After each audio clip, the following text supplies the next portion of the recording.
Malaysia News.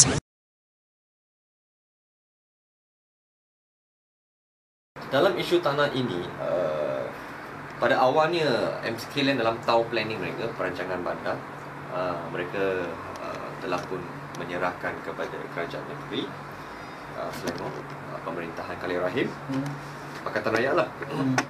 Dan mereka sebenarnya telah memperuntukkan 2.09 ekar tanah yang dihaskan untuk masjid. Okay. Dan apabila pemaju ini menjual tanah ataupun projek ini kepada sebuah lagi pemaju, iaitu Mahmud Empire, tiba-tiba dalam perancangan bandar itu, kalau kita melihat Damansara Utara Perdana pada hari ini, mungkin kalau kali ada masa kita pergi melihat keadaan di sana untuk mengetahui lebih. Tiba-tiba saya lihat kawasan itu sekarang dibangun untuk pembangunan komersial. Kita tidak lihat sebarang pembangunan untuk masjid. So saya ingat meminta apa yang sebenarnya berlaku, sebab pemaju kedua tidak mampu untuk membuat pembangunan komersial tanpa sebarang orang kata kelulusan daripada pihak kerajaan negeri Selangor dan ahli majlis tempatan. Okey. Itu yang maknanya proposal awal lain, tapi apabila dilaksanakan bentuk lain. Bentuk lain, kalau tidak silap saya. Okey, sebab itu kita ingin meminta penjelasan daripada kerajaan negeri Selangor, sebab isu ini adalah isu yang sangat besar. Ini berkaitan dengan isu agama, kebebasan beragama, dan isu ini adalah isu tanah komuniti. Dan saya lambangkan tanah komuniti itu sebagai tanah rakyat. Dan tidak ada sesiapa termasuk kerajaan ataupun pemaju untuk merampas hak tanah yang sepatutnya adalah untuk kegunaan rakyat. Dan sekiranya benar, dia terdapat beberapa orang kata kebarangkalian. Pertama, tanah itu memang dilesapkan untuk orang kata penjualan komersial. Kemungkinan besar kerajaan Pakatan Rakyat mendapat peruntukan dari situ, saya tidak tahulah. Okey. Yang kedua, ataupun sebenarnya mereka ada perancangan lain untuk masjid ini. Terdapat berlakunya pertukaran plan atau planning atau perancangan bandar. Kalau ada, di manakah masjid tersebut? Sebab kalau saya belok-belok Damansara Perdana, saya tidak lihat. Tidak wujud lagi masjid.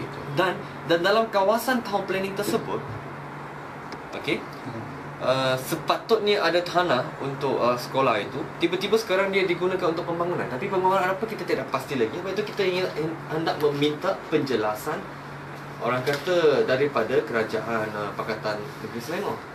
Saya nak jumpa tahun planning. Biar saya tunjuk tahun planning. Kita lihat. Ini adalah tahun planning yang awal. Okey. Di mana sepatutnya terdapat 2.09 ekar tanah untuk masjid.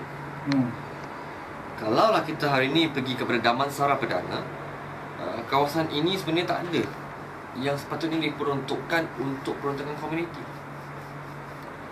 So persoalannya, ke mana hilangnya tanah masjid? Semua tanah ini dibangunkan untuk komersial sekarang. Kalau tidak silap saya. Sebab itu kita hendak meminta penjelasan daripada kerajaan Pakatan Rakyat. Rakyat mempunyai hak untuk mengetahui status tanah ke manakah masjid yang sepatutnya berada dalam perancangan bandar ini. Apakah yang berlaku dalam proses di pertengahan jalan yang kita hendak tahu. Sebab ini adalah berkaitan dengan masjid, agama. Dan saya tidak rasa ini adalah isu orang kata Melayu ke Islam, saya tidak Cina, tidak boleh berbicara. Sebab ini adalah isu berkaitan dengan rakyat. Tidak kira lah masjid ke tokong ke kuil. Ini isu pelbagai bangsa. Ini adalah hak rakyat, tanah rakyat, tanah untuk komuniti. Dan kita hendak meminta penjelasan daripada kerajaan Pakatan Rakyat, terutamanya Khalil Rahim, Sheikh Saqaf, dan di Damansara Perdana. Ini adalah kawasan YB Elizabeth Wong dan juga Siwa Rasa. Mereka seharusnya tampil memberitahu apakah yang sebenarnya berlaku. Ini saja. Banyak misteri di sebalik. Banyak misteri. So kita perlu tahu, minta penjelasan. Dan sekiranya kerajaan Pakatan Rakyat gagal untuk memberi penjelasan, kemungkinan besar saya akan membawa golongan-golongan NGO untuk berhimpun di SUK untuk tanya lagi.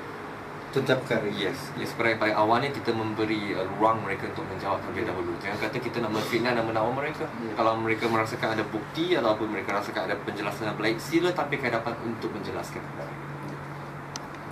Dan yang paling penting, dalam isu ini juga kita harap PAS yang selalu berjuang untuk Islam itu kali ini sekiranya isu ini dapati benar, tanah untuk rakyat ini hilang, kita harap PAS akan bangkit untuk menentang PKR dan DAP. Hilang itu maksudnya apa? Maksudnya hilang tu dari segi plan ataupun perancangan ada, tetapi dari segi pelaksanaannya tidak ada. Kemungkinan besar. Sebab itu kita nak tahu hilang ni kat mana. Sebab mana masjid tu sekarang? Dia orang kat tempat lain ke? Atau memang sudah dijual ke? Atau apakah yang sebenarnya berlaku? Itu yang kita tertanya-tanya. Kita harap PAS dapat membantu juga. Sebab ini bukan isu politik Barisan Nasional Pakatan Rakyat. Ini berkaitan dengan isu rakyat, dan terutamanya ini masjid. Malaysia News.